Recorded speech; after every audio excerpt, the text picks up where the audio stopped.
황혼 이혼을 하게 되면 보통 사람들이 생각하는 게 엄마와 아빠만 분리되고 자녀들이 엄마하고 아빠 관계가 다 유지된다 이렇게 생각하시잖아요. 제가 보니까 그거 아니더라고요. 안녕하세요. 조희정 변호사입니다. 자, 황혼이혼 마지막 시간이에요. 황혼이혼 이후에 우리는 뭘 챙겨야 하나? 황혼이혼 하고 나면 어떻게 되나? 네, 거기에 대해서 말씀드리고 싶습니다. 제가 그동안 보니까 그래요. 황혼이혼을 하게 되면 보통 사람들이 생각하는 게 엄마와 아빠만 분리되고 자녀들이 엄마하고 아빠 관계가 다 유지된다 이렇게 생각하시잖아요. 제가 보니까 그거 아니더라고요. 가족 전체가 다 깨져버려요. 그거를 아셔야 됩니다. 네. 어떻게 되느냐? 보통은 자녀들이 엄마 쪽이나 아빠 쪽이나 한쪽하고만 연결되고 나머지 쪽은 완전히 떨어져 나가게 되는 형태로 그런 식으로 가족 구조가 바뀌더라고요. 아니면 자녀들이 이 오랜 갈등이 완전히 부모들한테 넌더리가 났어요. 그래가지고 엄마 따로 아빠 따로 애들 따로 이렇게 완전히 그냥 박살이 나버리던가 이렇게 되는 경우가 많이 있습니다. 그리고 가족 구성원 전체가 이게 병이 나는 경우가 많이 있더라고요. 특히 이제 힘이 약한 쪽, 보통은 여자분들이죠. 예, 여자분들의 경우에는 대체로 다 병이 납니다. 예. 기본이 뭐냐? 예, 우울증, 불안장애, 수면장애, 공황장애, 여기까지는 거의 기본. 남편만 생각하면 숨이 막혀 죽을 것 같아요. 어떤 분은요, 저한테 오셔가지고 남편에 대해서 상담을 하는데요. 여기서 식은땀이 쭉 흘러요. 그만큼 남편이 무섭대요. 그 정도 되니까 황혼이혼을 하러 오시는 거거든요. 그리고 이 스트레스로 인해서 장기는 멀쩡하겠어요. 당연히 위장장애 있고요. 또 그 스트레스 때문에 심장, 신장, 고혈압, 당뇨, 각종 만성질환 당연히 있습니다. 자, 심하면 어떻게 되죠? 암 걸리죠. 이런 케이스가 있었는데 남편이 고위공무원이었는데요. 굉장히 폭력적이었거든요. 근데 이분이 2번 결혼을 하셨어요. 이 남자가. 근데 전처는 유방암이었습니다. 근데 저의 의뢰인은 후처였는데요. 후처는 대장암 걸렸어요. 근데 이 고위공무원이 어느 정도로 폭력적이면 술만 마시고 들어오면서 이제 때릴 걸 잡아가지고 찾으러 다니는 거예요. 마누라를 패려고. 그러면 시어머니가 같이 살았는데 시어머니가 얘야 술 마시고 들어왔다 빨리 숨어라 이런다는 거죠. 이러니까 전처는 유방암, 후처는 대장암. 그럼 애들은 온전하냐? 그러니까 아이들 때문에 그렇게 오래 참게 살았는데 애들이 온전해야 되잖아요. 대체로 문제가 생깁니다. 제가 봤던 아주 심한 케이스는 이런 케이스가 있었어요. 이게 폭력적인 부모로부터 굉장히 심한 경서적 타격을 받거든요. 근데 그 아버지가 굉장히 족골장군적인 스타일이었었어요. 그래서 아들한테 특정한 대학을 가라고 해서 너 그 대학 가. 안 그러면 등록금을 안 줄 거야. 근데 불행하게도 그 아들이 그 대학을 못 갔습니다.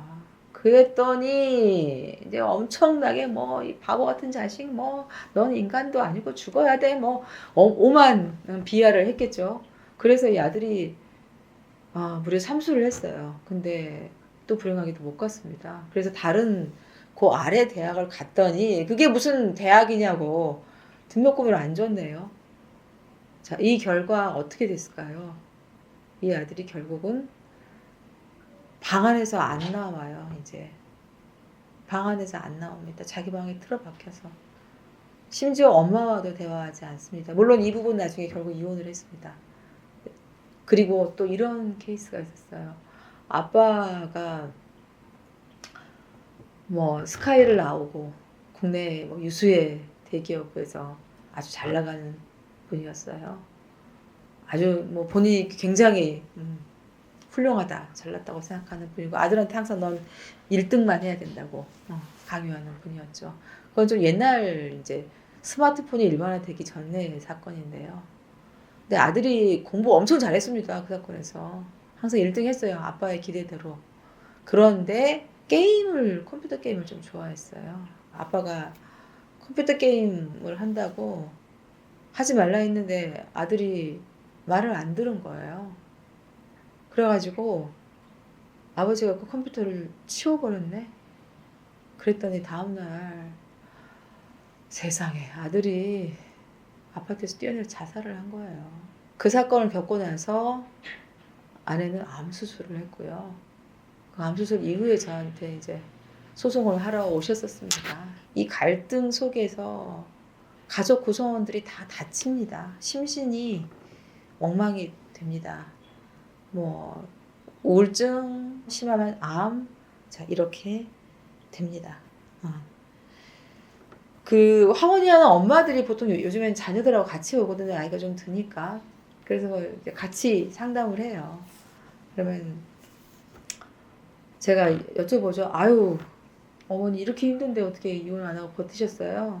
그러면 어머니들이 그러시거든요. 아이, 애들 때문에 참았어요. 그러면 듣고 있던 자녀들이 어떨 때는 막 불같이 화를 내요. 우리가 그렇게 이혼하라고 했는데 왜 이혼을 안 해가지고 우리 어린 시절을 다 불행으로 완전 불행하게 만들어 놓고 왜 우리 탓을 하느냐고 그러고 막 화를 내면서 상담실을 나가버린 경우도 많이 있습니다. 그래서 결국 이 황혼 이혼을 당하면 아까 말씀드렸다시피 가족 관계가 다 깨집니다. 만약 유지가 된다 하더라도 보통은 이제 엄마와 자식들만 유지가 되고 아빠는 완전히 타인이 돼버리거든요. 그래서 자식들하고 완전히 관계가 단절된 이 중년의 아빠들이 저한테 찾아와서 눈물 많이 흘립니다. 내 인생 왜 이렇게 됐는지 모르겠다. 내가 뭘 잘못했는지 모르겠어. 이렇게 얘기하시는 분들 많아요. 근데 사실요, 제가 이분들하고 좀 얘기를 해보면 잘못한 거 많더라고요. 너무 자식들을 들이볶고요. 아내한테 너무 폭력적으로 굴었고요. 그러니까 그렇게 되는 거더라고요. 자, 황혼이혼하게 되면 결국은 어떻게 되느냐. 이게 안 좋은 게 뭐냐면 제일 안 좋은 게 가난해집니다. 재산을 나눠야 되잖아요. 집 한 채 있는 거, 이게 집 한 채가 재산이잖아요, 보통은요. 그거 팔게 되면 집이 없어져요. 그러니까 작은 집으로 옮기거나 아니면 그것도 안 되면 집 못 사요. 전세 살아야 돼요. 예. 이게 참 힘듭니다. 경제적으로 많이 추락하게 되죠.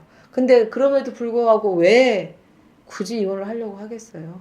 도저히 살 수 없어서 저 사람하고 살다가 내가 안 걸려 죽을 것 같아. 자, 이런 생각 때문에 옵니다.